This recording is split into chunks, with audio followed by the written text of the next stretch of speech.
Våldsbejakande propaganda ökar explosionsartat i Sverige. Vänstern talar ständigt om islamofobi och om hotet från Sverigedemokrater. Men varifrån kommer de konkreta hot som möter oss på gator och torg?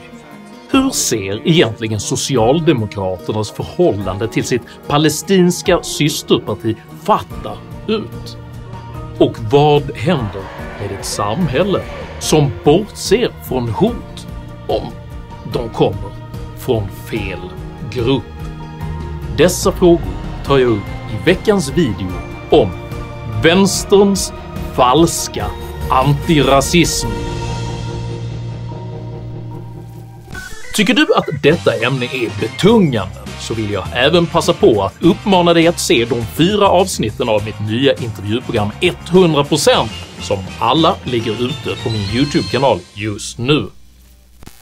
Gillar du dessa filmer så hjälper du mig dessutom att kunna fortsätta göra dem om du stöttar mig via något av betalningsalternativen här nedanför. Det är nämligen endast tack vare ert generösa och frivilliga stöd som jag kan fortsätta att utveckla denna kanal, så ett stort tack till alla de av er som bidrar. Idag talar jag om antirasister, antiteser och antidemokrater. Häng med!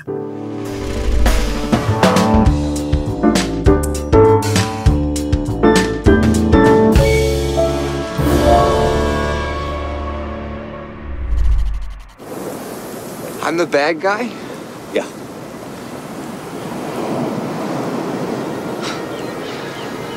How did that happen? I did everything they told me to. Är det jag som är den onde? Hur är det möjligt? Jag gjorde ju allt de bad mig om. Dessa ödesmättade slutord fulländar den allt mer våldsbejakande misantropen William Fosters tragedi i det psykologiska dramat Falling Down från 1993. Berättelsen skildrar hur lätt det är att både falla ner i ett hål av självbedrägeri och att skuldbelägga sin omgivning för det våld man själv legitimerar. På motsvarande vis beskriver just nu Sveriges vänsterrörelse ett moraliskt förfall bestående av lika delar förnekelse och relativisering av våld. Och hyckleriet blir värre och värre ju närmare den politiska verkligheten nu kryper vänsterns egna led. Röster som helt nyligen såg 30-talets rasism uttryckte i allt från Donald Trump till klimatkrisen och återkommande mässade “Vi får aldrig glömma” står plötsligt knäpptysta inför ett verkligt, våldsamt och öppet judehat. På en vägg i Göteborg skriver någon “Döda judar”. De som i alla andra lägen varnar för hets mot folkgrupp är tysta. Utanför Malmös synagoga bränns israeliska flaggor. De som nyss krävde grundlagsändringar för att förhindra att koranbränningar kränker muslimer är tysta. På Odengatan i Stockholm hyllar ett demonstrationståg intifadan, en öppen uppmaning till väpnad revolution. De som annars protesterar mot uppvigling till våld är tysta. Samtidigt skanderar en stor grupp människor precis intill riksdagshuset i Stockholm öppet att man skjutit raketer mot sina fiender. De som motsätter sig våld är tysta. Vi har skjutit raketer, vi har skjutit raketer mot våra fiender. Givet alla dessa våldsförhärligande manifestationer valde Vänsterpartiet i Kristianstad nyligen att ställa in sin årliga demonstration mot Kristallnatten, alltså den pogrom som slog sönder tusentals judiska hem och butiker i Nazityskland. och detta gjordes med hänvisning till säkerhetsläget. Anledningen är det som händer i Israel, Palestina och Gaza. Läget gör att vi inte känner oss så väl till mods, lät kommunfullmäktigeledamoten Jan Nordström hälsa. Att det rasistiska, etniska och kulturella hatet plötsligt är så öppet närvarande i samhället att det demokratiska säkerhetsläget påverkas är dock bara halva sanningen. För Nordström konstaterar även att det finns funderingar kring om Vänsterpartiet kan förlora på att hålla en manifestation för Kristallnatten nu.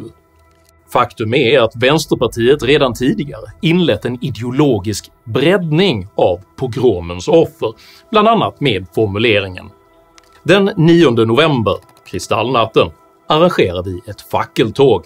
Vi har alla ett ansvar att i handling stå upp mot fascism, nazism, antisemitism och islamofobi.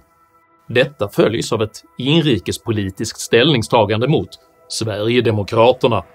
Ett reaktionärt rasistiskt parti grundat av nazister har fått nycklarna till regeringskansliet. Låt oss visa att vi aldrig tänker acceptera det som sker just nu i vårt land.” Denna fokusförflyttning från öppen antisemitism till Sverigedemokrater och islamofobi är både talande och utbredd. I en nyhetstext i Dagens Nyheter som fastslår att hatbrotten mot judar i Sverige ökar kraftigt nämns inte en enda av de grupper som öppet skanderat hatramsor och uttryckt sig hatiskt mot judar. Däremot förekommer det pseudopsykiatriska begreppet islamofobi hela 3 gånger. På exakt samma linje nämnde Sveriges Televisions Agenda inte heller en enda av de faktiska grupperingar som öppet och återkommande skanderar antisemitiska budskap mitt i Stockholm. Istället valde man att släppa fram den kontroversiella vänsteraktivistiska rörelsen Expo, som även de framhävde den växande islamofobin. Vi ser också, även om det kanske inte har samma volym, islamofobi spridas. Vänsterns ovilja att erkänna att majoriteten av Sveriges våldsbejakande antisemitism kommer från muslimska grupperingar beror på att detta står i konflikt med deras egen berättelse om vem som är förövare och vem som är offer i samhället. Och detta står nämligen ytterst även i konflikt med deras egen makt.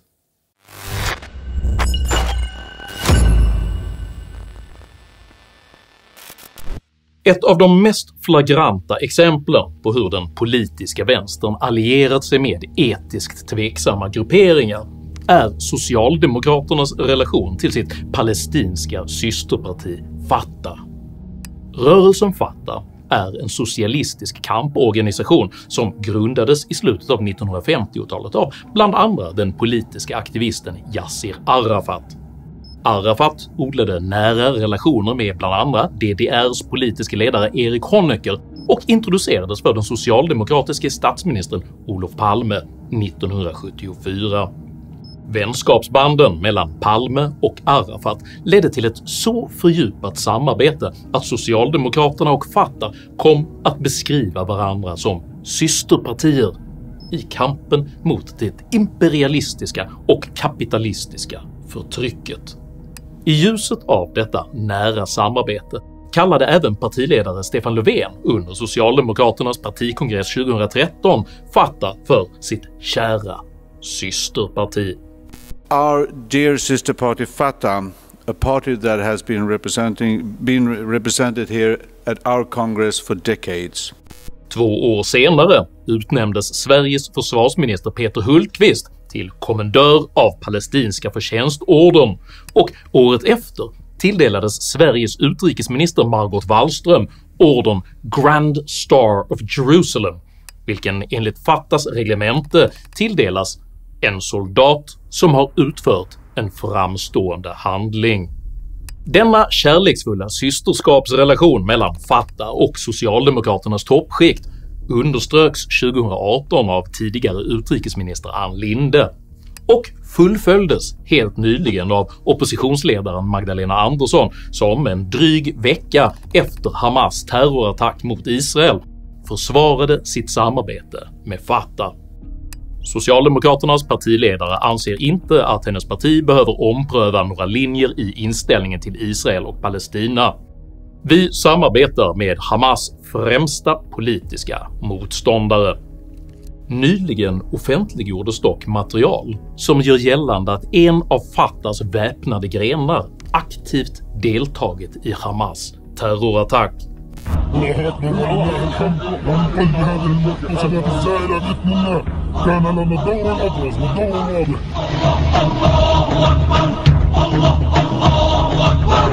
Klippet avfärdades reflexmässigt av vänsteraktivisten Viktor Pressfeldt med hänvisning till att terrorgruppen i fråga ska ha brutit med Fatah under föregående år. Högerkonton pumpar nu ut desinformation. Uppgiften berör en grupp som brutit med Fatah 2022. Det är oklart var Pressfeldt får sina uppgifter ifrån, men man måste konstatera att det vid denna videos produktion ännu inte gick att vare sig verifiera eller falsifiera uppgifterna om huruvida Fatahs väpnade gren deltagit i Hamas terrorattack. Ett obestridligt faktum kvarstår dock. Ett demokratiskt parti bör inte ha systerpartier som har väpnade grenar alls. Oavsett om detta videoklipp spelades in av aktiva Fatah-krigare eller av före detta Fatah-krigare så är det själva förekomsten av Fatah-krigare som är det stora problemet, inte deras aktuella medlemsstatus. Det är ett öronbedövande underkännande av socialdemokratins omdöme att ha allierat sig med denna organisation alls. Faktum är att det räcker att göra en mycket enkel Google-översättning av Fatahs egen hemsida för att förstå exakt vilken fascistisk organisation detta omhuldade systerparti faktiskt är. Under rubriken “Palestinierna och antisemitismen”, där det senare ordet är satt inom citationstecken, säger Fatah uttryckligen och på sin egen webbsida: “Låt oss klassificera sionismen som rasism och staten Israel som barbarisk. Låt oss använda alla förolämpningar och ondska beskrivningar för att beskriva kränkningarna av den sionistiska fienden.” Dagen efter Hamas terrorattack jämförde Fatah på samma sida mordet på över 1400 civila judar med rätten till självförsvar mot ockupation. Revolutionära rörelsen Fatah är på fältet och vi bekräftar rätten för vårt folk att försvara sig själva och sina heligheter inom ramen för sin nationella enhet. Det revolutionära rådet betonade behovet av att fördjupa sammanhållningen i denna heroiska strid i hopp om att alla skulle försvara våra byar, städer och överallt mot attackerna från ockupationen och dess bosättare. Socialdemokraterna är dessutom fullt medvetna om hur deras systerparti uttrycker sig. I samband med att Mahmoud Abbas besökte Sverige bad tidningen Världen idag Margot Wallström att kommentera på just en rad kontroversiella terrorhyllningar på Fatahs webbsida och fick det korta svaret att hon avböjer att kommentera på vad som står på politiska partiers hemsidor i andra länder. När Annika Strandhäll uppmanar till punktmarkering av de som försöker klistra antisemitism på Socialdemokraterna är detta alltså Fatahs retorik som hon försöker skydda. När Aftonbladets politiska chefredaktör Anders Lindberg uppmanar människor att bortse från den senaste ljughistorien och betrakta den som en högerkonspiration, då är det Fatahs åsikter som han försöker dölja. Och när Magdalena Andersson inte anser att Socialdemokraterna måste ompröva några som helst linjer rörande sitt förhållande till Palestina, så är det faktiskt Fatahs våldsförhärligande värderingar som hon försvarar. Hur är detta ens möjligt?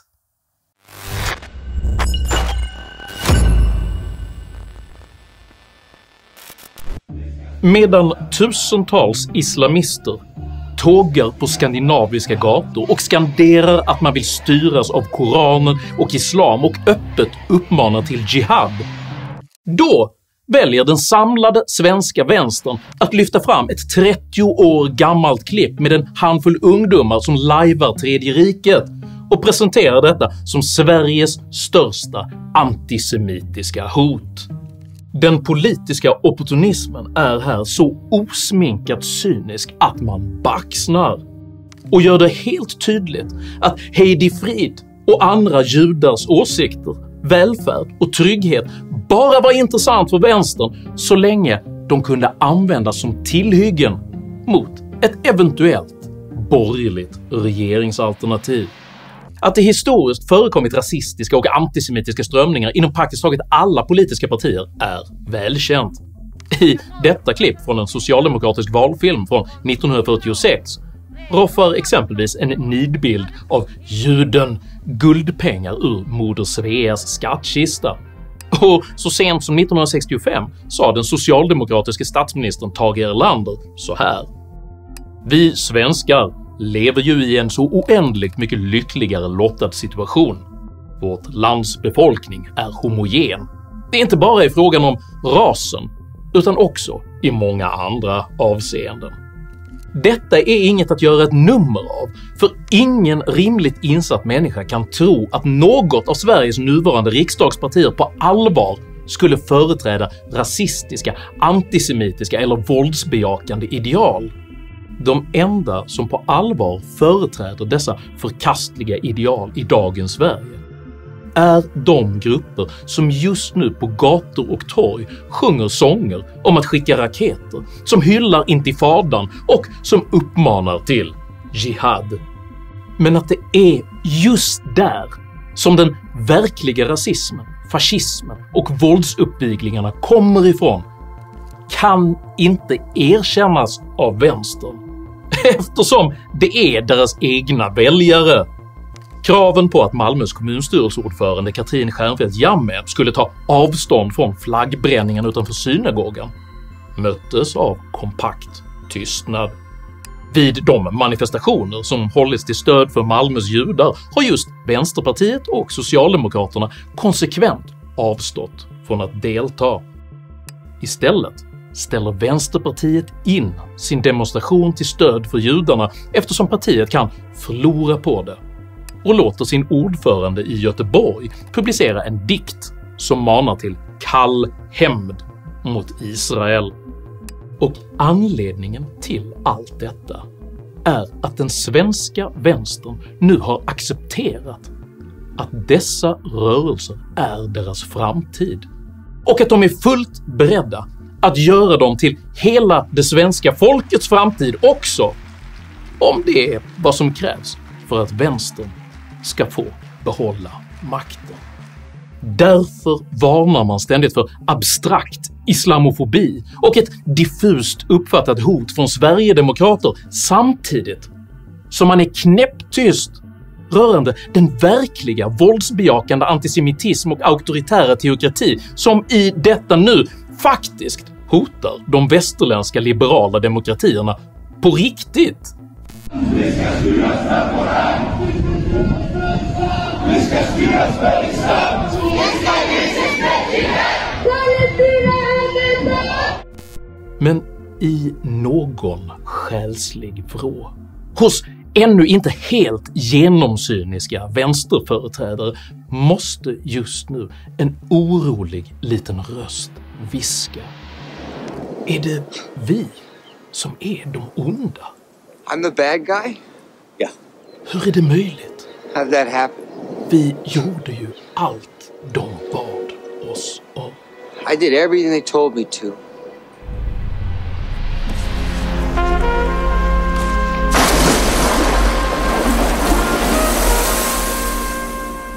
Om du uppskattade innehållet i denna video så hjälper det mycket om du delar den med dina vänner och kanske till och med stöttar mitt arbete via något av betalningsalternativen här nedanför.